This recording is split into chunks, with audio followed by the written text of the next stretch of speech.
پھر بیٹا سلطان بہو آیا جس نے امت کو مردہ دلوں میں زندگی عطا کر دی۔ میرے پیارے بھائی، ماں مسلح بچھائے، باپ مسلح بچھائے تو بیٹا سلطان بہو ہوتا ہے۔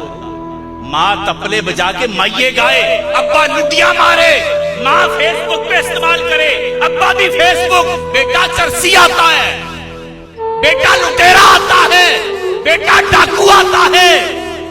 دل کے پھپھولے جل اٹھے سینے کے داغ سے، اس گھر کو آگ لگ گئی گھر کے چراغ سے۔ اگر اولاد نیک چاہتے ہو تو خود نیک بن جاؤ۔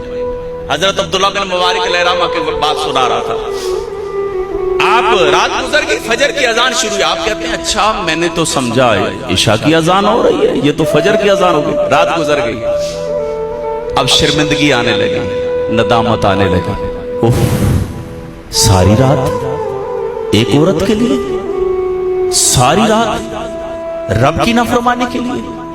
اب ندامت آنے لگی، شرمندگی آنے لگی۔ اندر کا جو عبداللہ بن مبارک تھا وہ بیدار ہو گیا، ضمیر بیدار ہو گیا، ضمیر جھنجھوڑنے لگا، ضمیر جھنجھوڑنے لگا۔ ساری رات نافرمانی میں، ایک عورت کی محبت میں، ساری رات گناہوں میں۔ اگر یہی رات اللہ کے بارگاہ میں گزارتا، یہی رات سجدے میں گزارتا، یہی رات سچی محبت میں گزارتا تو کیا کمال ہو جاتا۔ بس پلٹ گئے، سچی توبہ کر لی اور کہا مالک جو کر بیٹھا سو کر بیٹھا، مالک معافی دے دے، اب نہیں کروں گا، مالک میں بھول گیا، ساری رات میں نے تیری نافرمانی میں گزار دی، مالک میں ساری رات تیری نافرمانی میں آنکھوں سے گناہ کرتا رہا، تو نے نظر نہیں چھینی، تو چاہتا تو میری نظر چلی جاتی، میں کیا کر سکتا تھا، تو مالک ہے میں بندہ ہوں۔ مالک ساری رات میں آنکھوں سے گناہ کرتا رہا، تو نے نظر نہیں چھینی، میں ساری رات گناہ کے لیے کھڑا رہا، تو نے میرے جسم کی طاقت نہیں چھینی۔ مالک رات گزر گئی، تو اتنا کریم ہے، تو نے مجھے رسوا نہیں کیا، پردے میں رکھا، مالک اب میں توبہ کرتا ہوں، معافی دے دے۔ اور توبہ ایسی قبول ہوئی، ایسی قبول ہوئی، ایسی قبول ہوئی کہ پھر اللہ نے اپنا مقبول بندہ بنا دیا، اپنا مقبول بندہ بنایا۔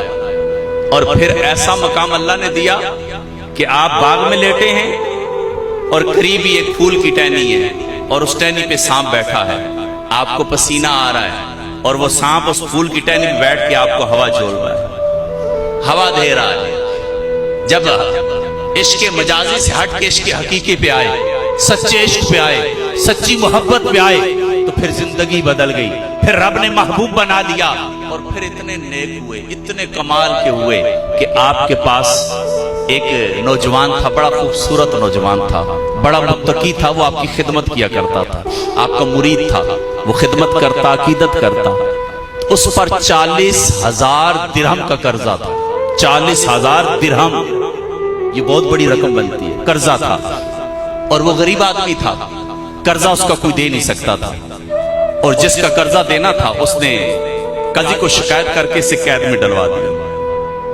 حضرت عبداللہ بن مبارک علیہ الرحمہ، آپ کو پتا چلا کہ وہ جو میرے پاس آتا تھا اسے قید میں ڈال دیا گیا، آپ نے پوچھا کیا معاملہ ہے؟ کہا اس کا قرضہ اتنا ہے کہ قرضہ دے نہیں سکتا۔ آپ قاضی کے پاس چلے گئے کہ اس کا قرضہ کتنا ہے؟ کہا 40,000 درہم۔ کہا اچھا قرض خواہ کون ہے؟ فلاں شخص ہے۔ یہ قرض خواہ کے پاس پہنچے، کہا ایک وعدہ کر کہ تم میرا نام نہیں لے گا، قرضہ میں دیتا ہوں، میرا بتانا نہیں میں نے دیا ہے۔ اس نے کہا جی مجھے تو پیسوں سے غرض ہے، میری کوئی مجھے قرضہ دے دے، بس میں کیوں بتاؤں گا؟ کہا وعدہ رہا، کہا وعدہ رہا۔ کہا یہ 40,000 درہم لے لے اور جا کے اس کو کہہ دے کہ میں نے چھوڑ دیا ہے، اس کو چھوڑ دے، قاضی کو کہہ دے۔ اب وہ نوجوان آزاد ہو گیا، عبداللہ بن مبارک چلے گئے۔ اب وہ نوجوان اگلے دن عبداللہ بن مبارک کے پاس آتا ہے اور آ کے کہتا ہے حضور آپ بہت اچھے ہیں، آپ بہت نیک ہیں، لیکن آپ سے اچھا بھی ایک آدمی ہے۔ کہا اچھا؟ کہا ہاں، مجھ پہ 40,000 درہم کا قرضہ تھا، وہ اس نیک آدمی نے ادا کر دیا ہے، اور پتہ نہیں وہ کون ہے۔ کہا اچھا؟ کہا ہاں، آپ نے یہ نہیں بتایا وہ میں ہوں۔ اور وہ خدمت کرتا رہا، وقت گزرتا رہا، اس کے اندر تجسس تھا یہ رقم دی کس نے؟ وہ اس شخص سے پوچھنے جاتا، وہ نہ بتاتا، کرتے کراتے وقت گزر گیا۔ عبداللہ بن مبارک علیہ الرحمہ کا جب آخری وقت آیا، دنیا سے جانے کا وقت آیا،